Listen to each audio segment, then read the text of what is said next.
Sweetie fun, sweet love, we are fun, we define. Sweet fun, we for the fear, we fly on further down. We define, Lisa, your love, feed the light, what a fun. We define, superior love, we fear.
Hi YouTube, and welcome to the Poster Packrat.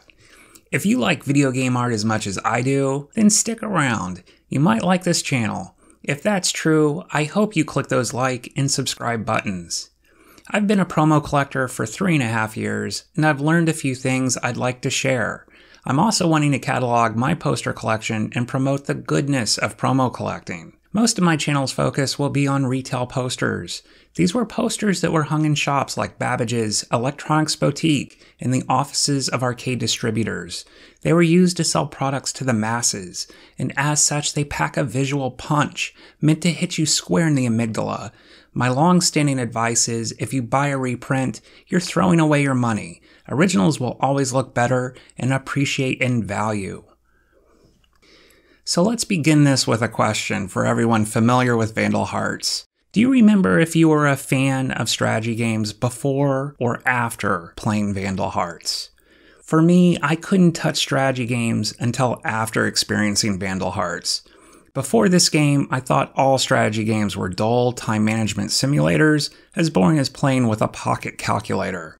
Vandal Hearts offered so much more than that, with colorful graphics, an approachable combat system based on rock, paper, scissors, an exceptional soundtrack, and a story made 100 times better by the talented Jeremy Blaustein.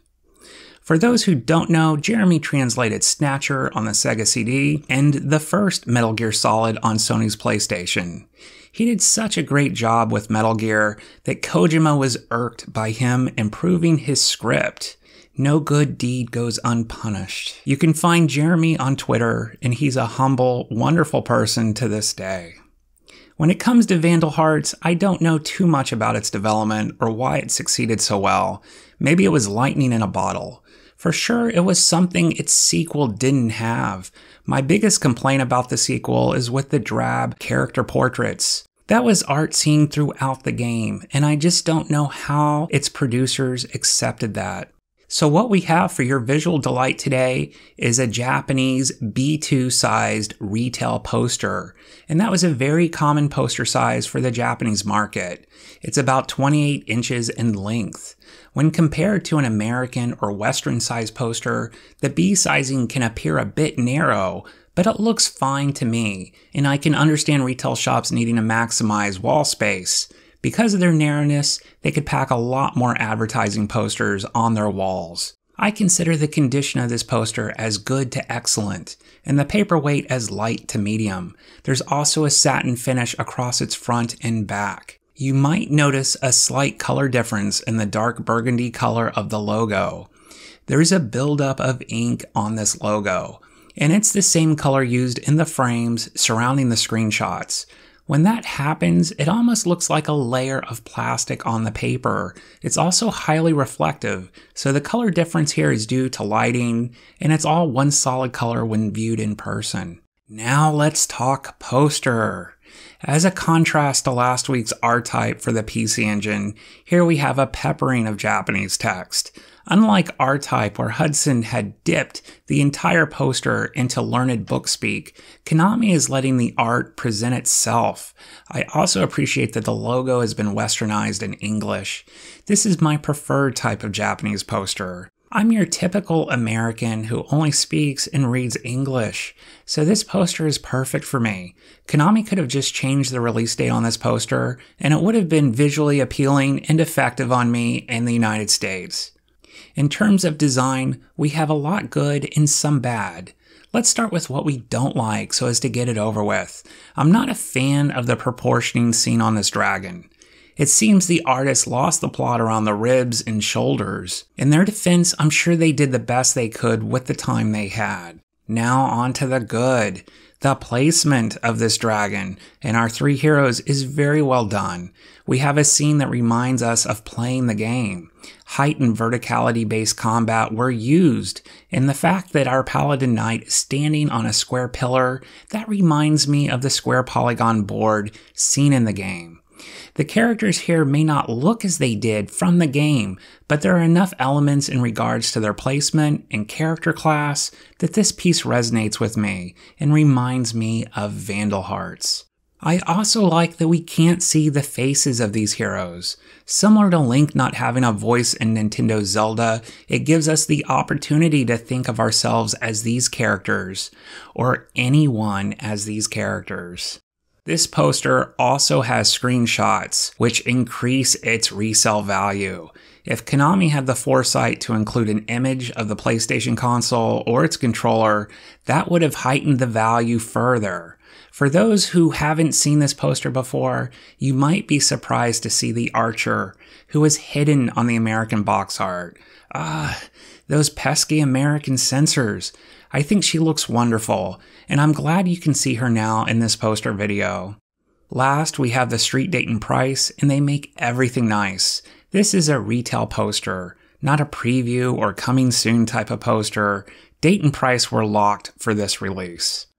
So, in final thoughts, I consider westernized logos on Japanese posters to be of higher value to Western collectors. Duh, right? And to nostalgia, I really enjoyed playing this game when it was first released, and still do to this day.